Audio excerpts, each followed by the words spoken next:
Huzzah Miniature Gaming's 101 series. Today we're going to go through the most basic of basics, and that is how to build a plastic miniature.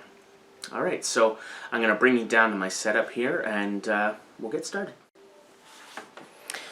Okay, so we're going to build a plastic miniature today. I'm going to go over a couple of things that you're going to need to make a plastic miniature. First, you'll need clippers. A lot of different companies make these. These are, oh gosh, these are probably 5 years old now, and they still do me just fine. So they last a while. An X-Acto knife for doing fine detail work. I've had this one for a while too, and this is just a regular old big box store jobby. Nothing special about that. Now, doing plastic miniatures, you're going to need plastic glue. You can get this in a couple different varieties. You can get thick stuff. Testers makes this. I'm using the Games Workshop Citadel glue. You can also get thinner stuff, which is not quite as gelatinous or thick. It can be helpful for doing fine miniatures, so you don't mar any detail on the model. And then you can also get liquid plastic cement. This is Tester's brand as well. It's completely liquid. See if I can get a good shot of that. Not really. Oh, you can kind of see it there. And comes with a paintbrush applicator. This stuff is great for doing vehicles, welding together parts. And then I just have a regular dollar store cutting board here just for kicks, really, to protect my table. Actually, you can kind of see here. That's from spilling liquid plastic cement on a lacquer table. Whoops. Anyway, so do be careful. Okay, that was many years ago. I was younger and far more naive. So, today we're going to build a plastic miniature. And I have here this box of Deathwing Terminators from Games Workshop, which we are actually going to build as Deathwing Knights, which are these fun fellas on the back with maces and shields and whatnot, because they are cool. When the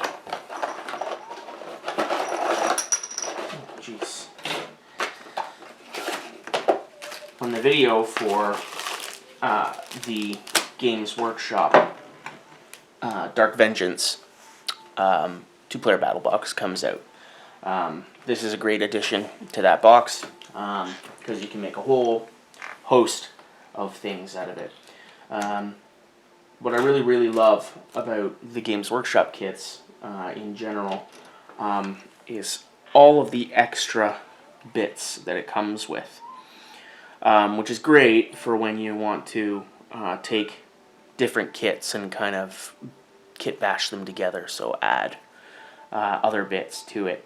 And what's really great about plastic is that's super easy to do, because all you have to do is fit your piece, basically, so shave off anything that's kind of in the way, and use plastic glue, and it'll be like it was meant to be there.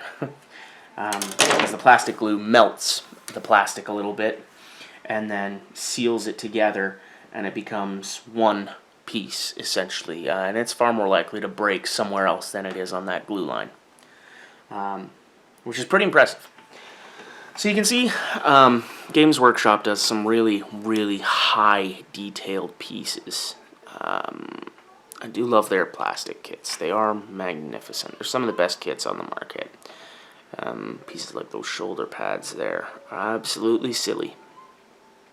And of course, what's great about all these high detail is it makes them really just a joy to paint, because there's plenty of detail there for you to use, which is great.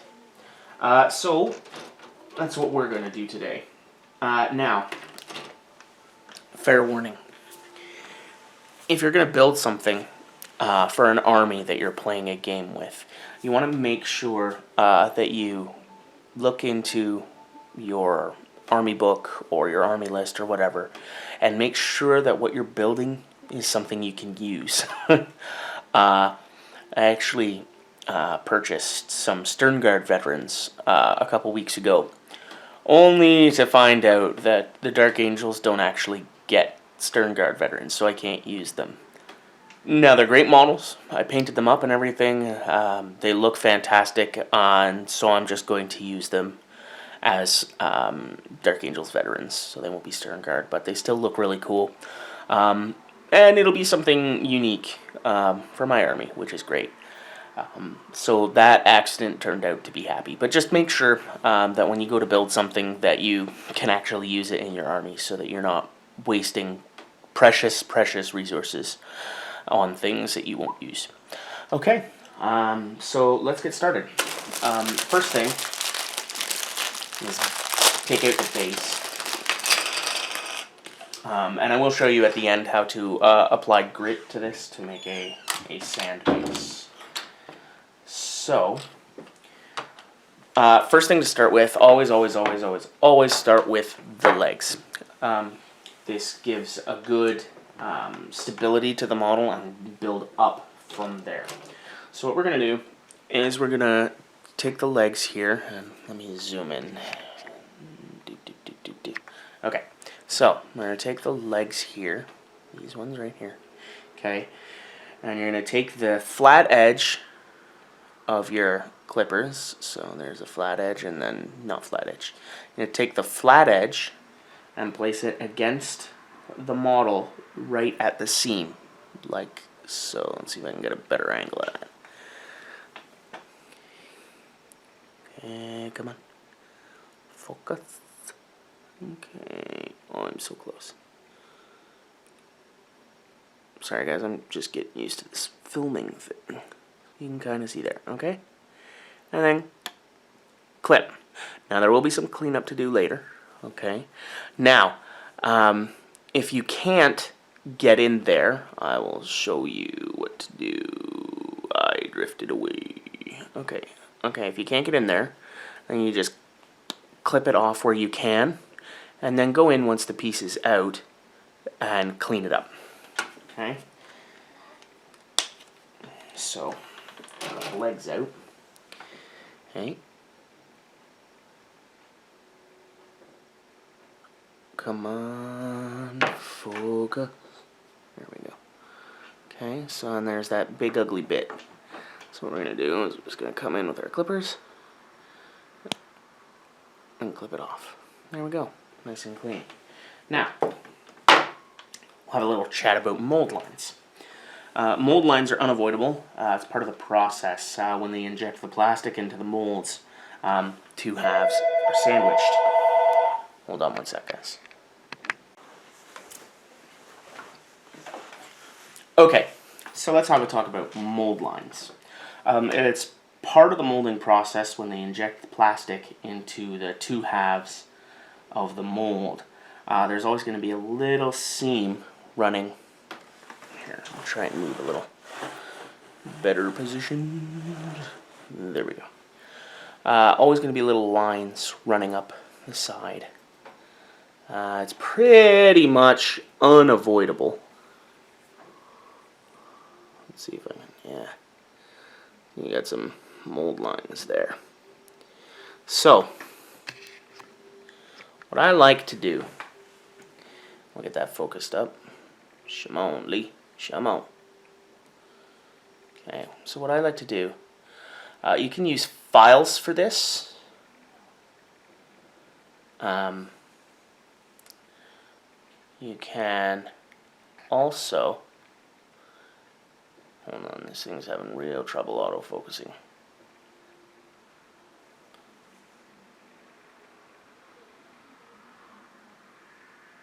Come on. Okay, we'll try something else. There, okay, that's a little better. You can use files for this. I like to use a hobby knife. This is just because that's kind of how I learned how to do it. Really? Come on, camera. There we go. Okay, and what I do is I will take the blade of the knife and just keep it fairly flat and just kind of scrape it off. Now it still looks like there's a mold line there, but trust me, there isn't. When you paint over that, you won't be able to see it at all. Okay? And then we just continue to do that with the others. Be very careful when you're working with a knife, so you don't accidentally cut yourself. You never want to accidentally maim yourself when you're trying to do art. Maiming and arting is they're not good bedfellows. So in this instance, I'm going to use the thick plastic glue because it helps keep a much more stable bond. It also has a tendency to dry quicker. So to give you an example, I've put just a little bit of the plastic glue and on the feet there, as you can see. And I'm just going to stick it down, and it's glued. It's glued. Yeah, plastic cement's pretty quick like that. I like that stuff. So next we're going to move on to the body. Now we'll make, I guess, the captain first. That makes most sense, I think.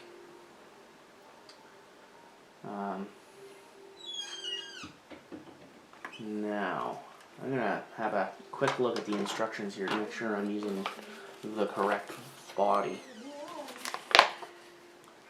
Last thing you want to do is accidentally screw up. Again, because these are not cheap.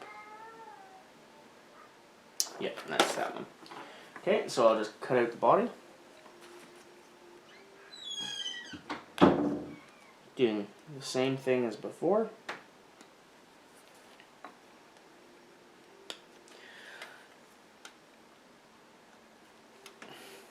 And there we go. Now I like to cut out all the pieces of a miniature and then clean them all and assemble them from there. So that's what I'm going to go ahead and do, and we'll kind of, I guess, fast forward through this bit just to get this done for you guys. So, minutes.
So that's all our pieces.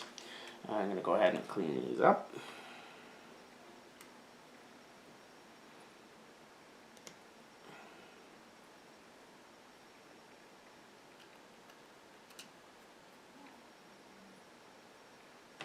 Okay.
Okay, so that's all our pieces cleaned up.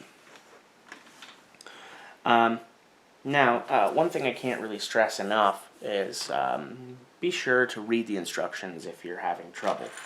A lot of companies produce really, really good and really detailed instructions on how to build their miniatures. Games Workshop is no exception. Most plastic miniature companies will give you instructions. That's not to say all of them do. Malifaux, I'm looking at you. Your models are gorgeous, but holy jumpins'. Trying to figure you out sometimes. Man. Anyway, so now we're going to glue it together. I'm going to start with the body. Glue the two pieces of the torso together. And you just use a very small dab of glue.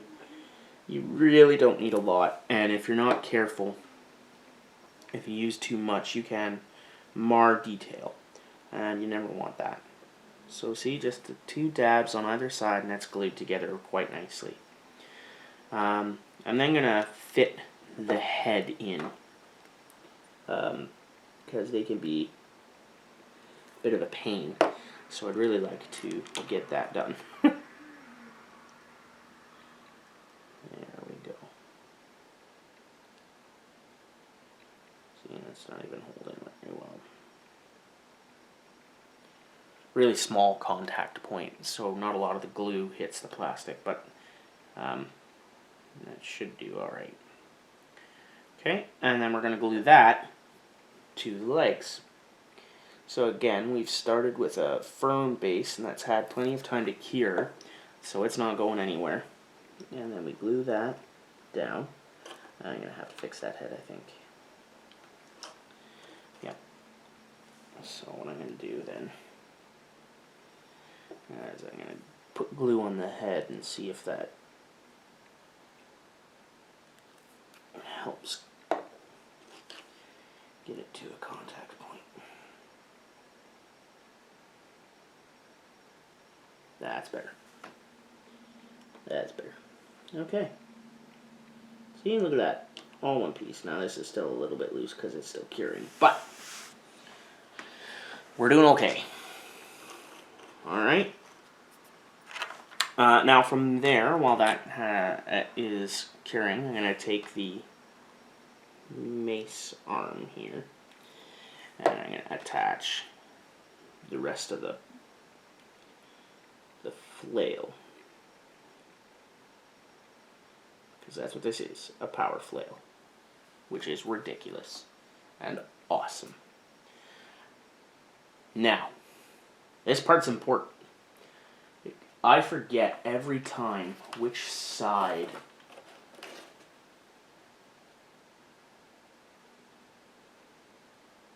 the chapter is supposed to be on. I guess it's right. Oh, that's because they're supposed to have the crux terminatus, but I didn't cut those out. Because honestly, they've all got Terminator honors. I don't think they really need to be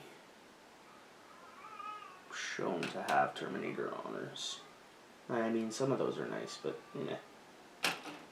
These ones are cooler. So then I'm going to make sure that the chapter is on the right arm, which for those following along at home is the left arm when looking at you. I make that mistake all the time, don't worry.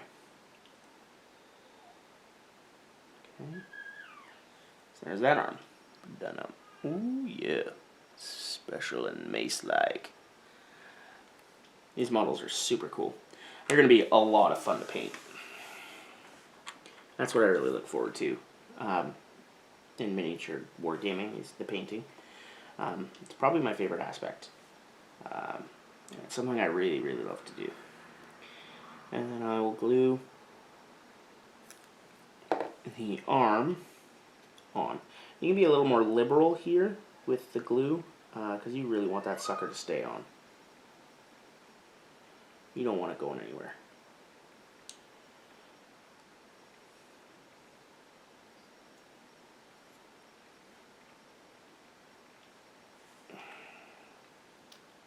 I don't feel that I've got a good bond on the shoulder pad here, so I'm going to tear it off and try again. That's one of the good things about plastic, too, is if you're quick, you can tear it off and reset it before it has a chance to dry. In fact, I'm going to pull this off because it's getting in the way. Learning as we go, folks. Learning as we go. That's much better. Okay. And you do want to be aware that you can get these little fiber string sort of things coming off your plastic glue. And you will want to get rid of those as much as you can before you spray, or they will be forever mounted on your miniature. So there he is there so far. He's looking pretty good. I guess next we will install his cape. Sorry if you hear any squealing in the background. My son is in his bouncy chair in the other room with my wife. Sounds like he's having a good time. Or a bad time, maybe. Sometimes it's hard to tell. I'm guessing that goes right there. Because it fits.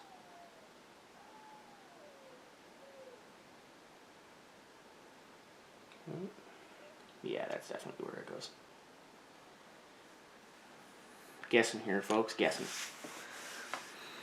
Again, I don't need to because the instructions are literally right over there, but hey. This is flat by the seat of your pants video right here.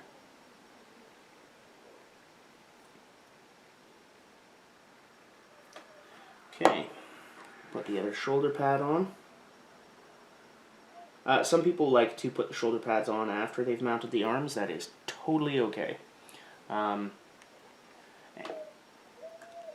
just like to try and mount the arm as one piece instead of trying to fit pieces onto the arm after you've already mounted things to it. I just find it a bit of a pain.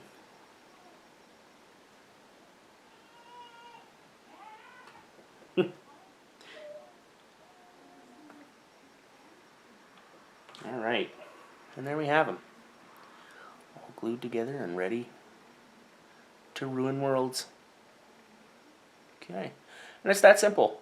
I mean, this took us, what, 10 minutes or so?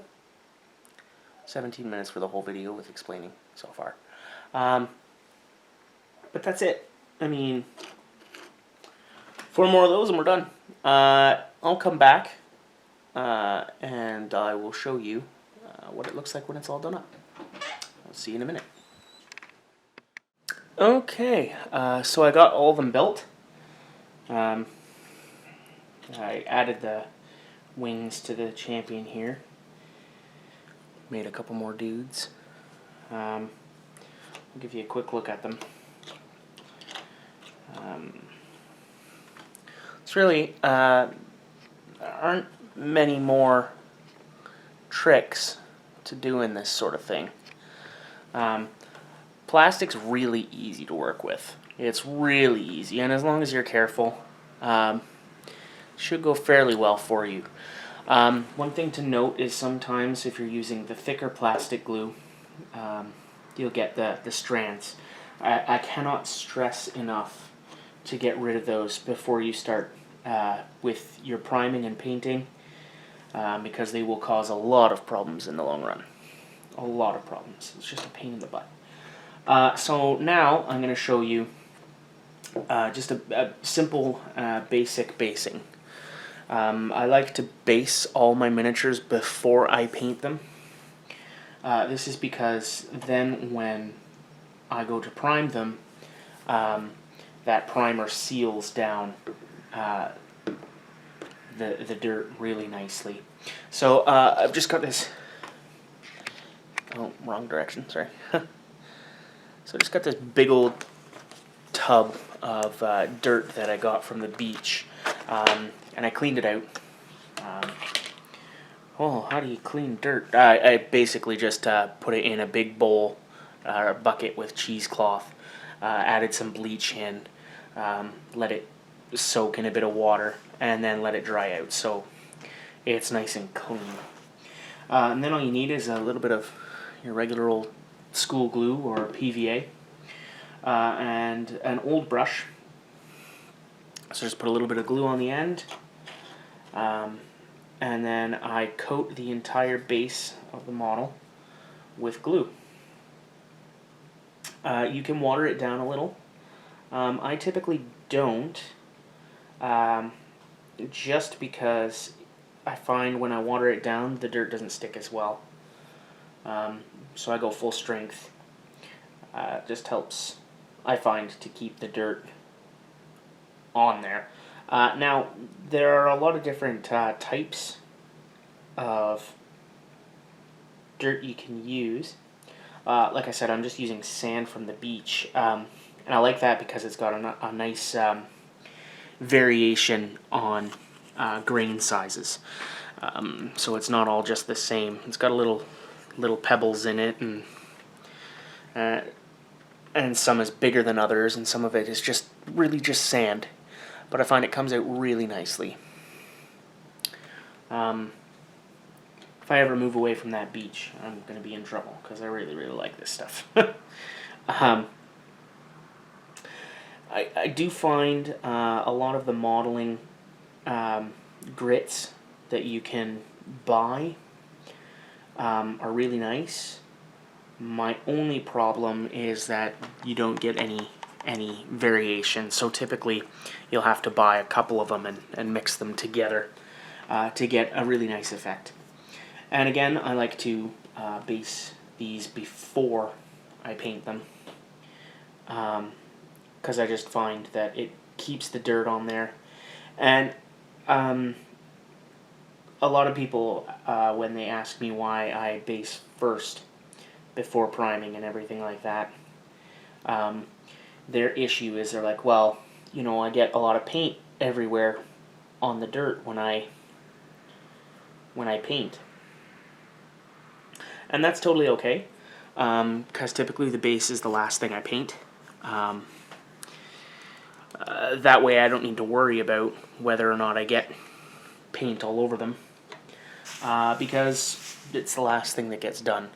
And if you're careful along the legs and feet and stuff, then it's never really a big issue. When we get to painting techniques, I'll show you how to do a nice base on a model with it being already painted. to give you an idea of how I do things. And I mean, I'm not saying it's the right way. I'm not saying that it's the only way. That's for sure. It's just the way I do it. It is not the way I've always done it either. I picked this up actually while I was working for Games Workshop many moons ago. I discovered that it was much easier for me to put the basing material down before the painting. It just turned out much better for me. So that's really it. I mean, slather some glue down, dip it in your dirt, make sure you shake it off to get all the excess off, and I like to, give me just a sec, I also like to run my finger around the rim to clean it up. So we'll just put this in view here, and you just kind of dip, cover the whole base, pull it out, tilt it, tap it a couple times to get the excess off, and then I like to run my thumb around the edge of the base, and that gives it a nice crisp line. Works out well. So that's just about it, and I've got one more here, and then we're done. So thanks guys. Thanks for watching. If you liked the video, go ahead and like down at the bottom there. If you'd like to see more stuff, I'll definitely be putting up more stuff as time goes by. Don't forget, if you really like the channel, to subscribe, and hopefully I can give you some more tips and tricks. So thanks guys. Have a good one. Bye.